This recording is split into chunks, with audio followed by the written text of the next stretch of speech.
আমি শুভেন্দু অধিকারী ঈশ্বরের নামে শপথ করিতেছি যে বিধি দ্বারা স্থাপিত ভারতের সংবিধানের প্রতি আমি অকৃত্রিম নিষ্ঠা ও আনুগত্য পোষণ করিব। আমি ভারতের সার্বভৌমত্ব ও অখণ্ডতা রক্ষা করিব।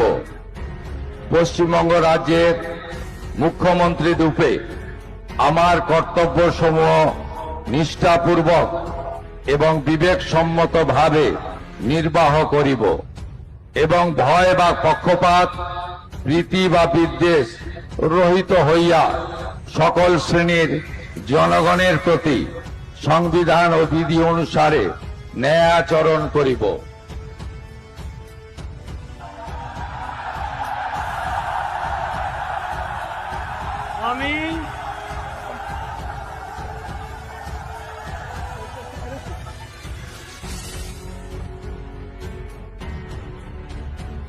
আমি শুভেন্দু অধিকারী ঈশ্বরের নামে শপথ করিতেছি যে পশ্চিমবঙ্গ রাজ্যের মুখ্যমন্ত্রী রূপে যে কোনো বিষয় যাহা আমার বিবেচনার জন্য আনীত হইবে বা আমি জ্ঞাত হইব, তাহা মুখ্যমন্ত্রী রূপে আমার কর্তব্য সমূহের যথাযথ নির্বাহের জন্য যেরূপ আবশ্যক হইতে পারে তদ্গতিকে আমি প্রত্যক্ষ বা পরোক্ষভাবে কোন ব্যক্তি বা ব্যক্তিগণের নিকট জ্ঞাপন করিব না বা প্রকাশ করিব না।